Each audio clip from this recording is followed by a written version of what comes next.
जलन। ममता बहुत ही सीधी और प्यारी लड़की थी। वहीं सुनील एक सरल और आगे बढ़ने की सोच रखने वाला लड़का। सुनील, बेटा सुनील कहाँ है? अरे जरा एक गिलास पानी तो दे दो। हाँ माँ, अभी आया। क्या माँ, पानी तेरे सर के पास ही तो रखा है। क्या हो गया है, तबीयत खराब है क्या? अरे नहीं नहीं, वो उठने का मन ही नहीं कर रहा था तो देखा ही नहीं। वैसे क्या कर रहा है? यहाँ बैठ ना मेरे पास। माँ पढ़ रहा था। वो क्या है ना, नौकरी में तो वक्त नहीं मिलता, अब ऑफिस से घर आकर ही तो वक्त मिलता है। अच्छा अच्छा ठीक है, पढ़ ले जा बेटा। सुनील पढ़ लिख कर और आगे बढ़ना चाहता था, लेकिन माँ की तबीयत खराब देखकर सोचता है कि शादी ही कर ले। कब तक माँ का ख्याल वो अकेले रख पाएगा? तो एक दिन, माँ ये ममता है, मैंने इससे शादी कर ली है। तुम्हारी तबीयत भी ठीक नहीं रहती तो मैंने सोचा शादी कर लेता हूँ। घर संभालने वाली और तुम्हें संभालने वाली कोई आ जाएगी तो अच्छा रहेगा। माँ अचानक से सामने बहू देखकर हैरान रह जाती है। बेटा ये क्या बात होती है? न बैंड, न बाजा, न दहेज, न शगुन, ऐसा कैसे बहू आ गई? माँ तू तो जानती है मैं नौकरी के साथ पढ़ाई कर रहा हूँ, तो कहाँ से इतना पैसा बचा पाता कि धूमधाम से शादी करता। वैसे भी माँ, लोग तो आकर खाकर निकल जाएंगे, इसलिए बस वैसे ही। माँ जी, मैं आपका ख्याल रखूंगी। वैसे भी ये आगे की पढ़ाई कर रहे हैं, अच्छा कुछ कर गए तो सबके दिन फिर से अच्छे आ जाएंगी। सास को ममता की बात ठीक तो लगती है, लेकिन मन में कहीं ना कहीं लगता है कि कहीं बहू बेटे को लेकर फुर्र ना हो जाए और फिर तो वो रह जाएगी अकेली। बेटा देख, मेरा जो कुछ भी है वो सुनील ही है, और सुनील का भी अब इस दुनिया में मैं ही हूँ और कोई नहीं। क्या सुनील? बिल्कुल माँ, लेकिन आज से ममता भी मेरे जीवन का अहम हिस्सा है, जैसे तू है। सास को बड़ा बुरा लगता है कि उसकी सल्तनत में कोई और हिस्सेदार कैसे हो सकता है। कैसे कोई और उसके 30 साल के बेटे की जिंदगी में अचानक से आकर बराबर का हिस्सेदार बन सकता है। देख बहू, मैं भले थोड़ा बीमार रहती हूँ, लेकिन इसका मतलब यह नहीं कि घर की चीज़ों में मेरा कंट्रोल खत्म हो गया है। मैं आज भी इस घर की रानी हूँ, समझी? बेटा सोचता है कि ये माँ को अचानक से क्या हो गया। कल तक जो माँ कहती थी कि जिंदगी का कोई भरोसा नहीं, वो अचानक से जंग के मैदान की झांसी की रानी कैसे बन गई? माँ क्या हो गया है? सब ठीक है ना? अचानक कैसी बात कर रही हो? ममता का आज पहला दिन है, स्वागत करो उसका। आसपास की आंटियों को बुलाओ, नई दुल्हन की मुंह दिखाए करवाओ। खैर, सास होने का फर्ज निभाती है और बाद में एक सहेली के साथ बाहर निकल जाती है। क्यों री, बताया नहीं कि बेटे का ब्याह कर रही हो? वैसे तो सारा दिन हम ही में घुसी रहती हो।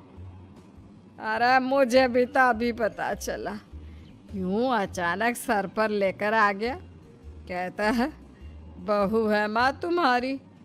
अब इसको भी इतना ही मैं प्यार करता हूँ जितना तुझे करता हूँ। लो जी, ये क्या बात हो गई?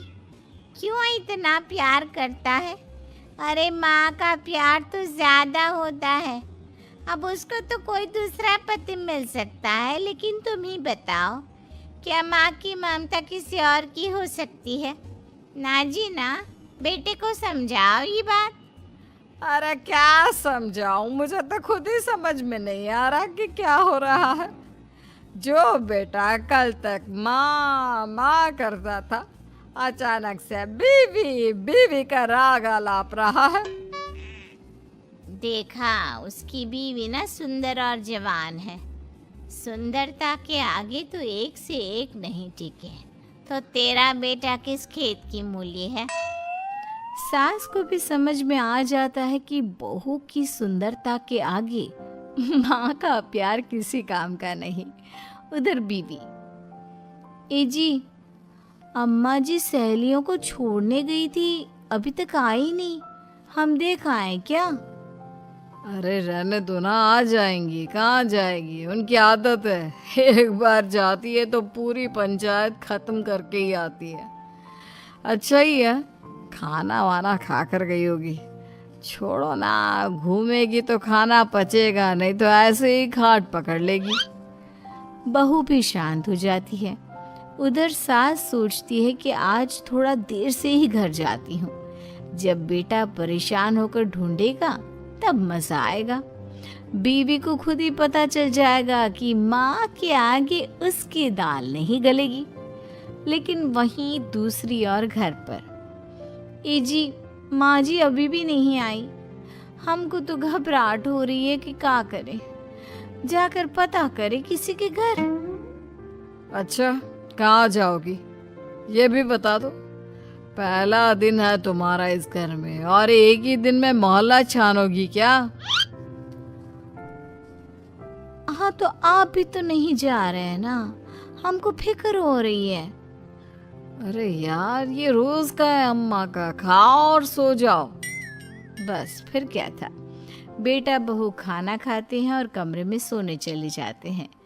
उधर जब सास को कोई देखने नहीं आता तो वो हार कर घर आ जाती है, जहाँ वो देखती है कि सारे घर की लाइट्स बंद है।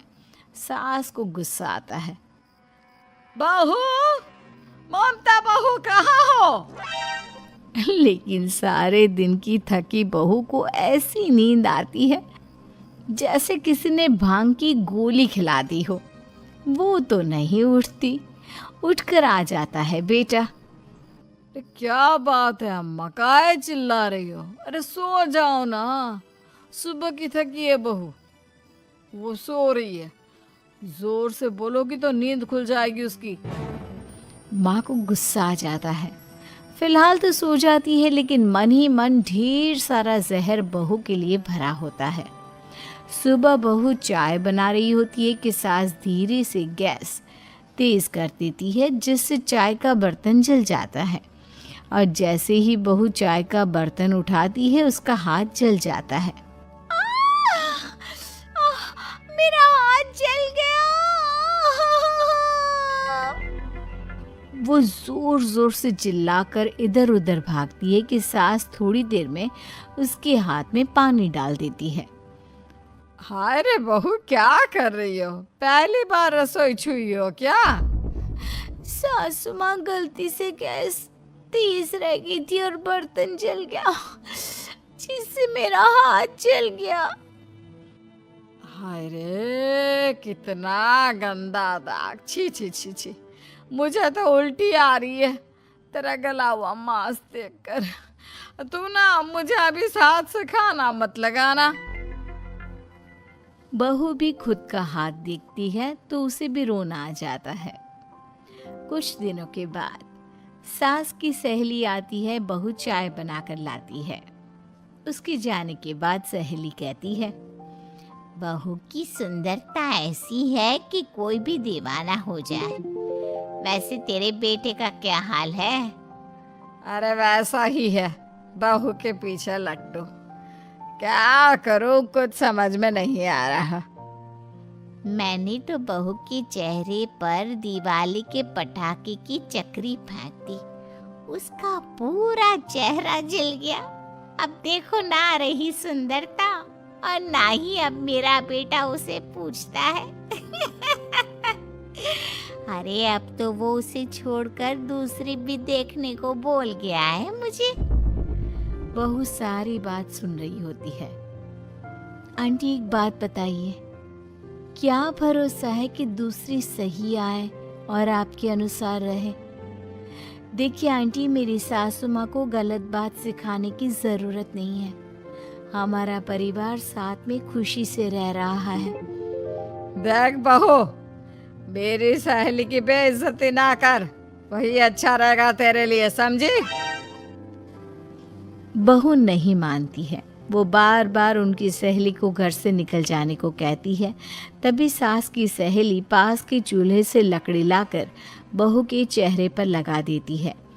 बहू जोर जोर से रोने लगती है। अरे ये क्या कर दिया?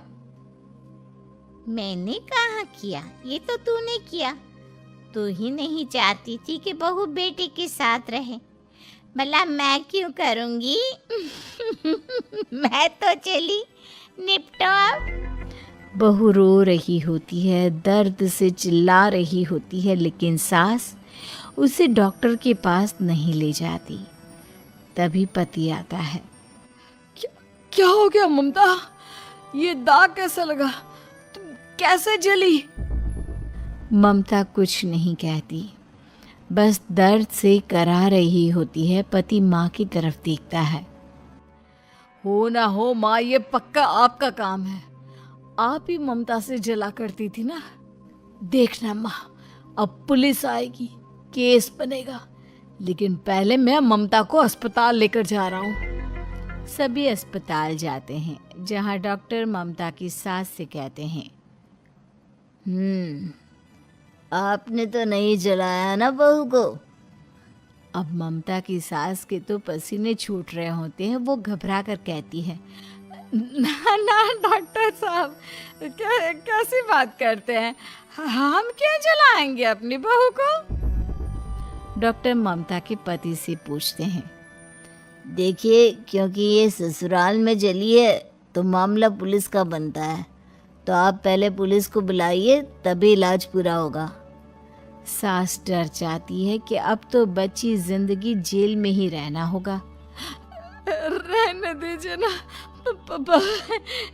पुलिस को क्यों बुलाना? सारी हंसी खत्म हो जाएगी जब पुलिस के डंडे पड़ेंगे। बहू को जलाना भले ही बहुत आसान हो, लेकिन उसके बाद सारी जिंदगी जेल की हवा खाना। सास डर जाती है। पुलिस आती है। पास लेटी दर्द से करा रही ममता स्टेटमेंट देती है। तो क्या हुआ था? कैसे जली आप? ममता पास खड़ी सास को देखती है। बेटी बताओ, कैसे जल गई तुम? ओए, काका किरण वाली शाहरुख, चुप, बिल्कुल चुप। सास चुप। सभी इंतज़ार करते हैं कि ममता क्या बोलेगी। जी, मैं खाना बना रही थी, लकड़ी उड़कर मेरे ऊपर गिर गई और मैं जल गई। सास बहू की बात सुनकर रोने लगती है। देखा माँ, कितनी समझदार है ममता। ये चाहती तो, हाँ बेटा, ये चाहती तो मैं आज जेल में होती। मुझे माफ कर दे, मैं आगे से अभी कभी ऐसा नहीं करूंगी। बहू के साथ मिलकर रहूंगी, मुझे माफ कर दे।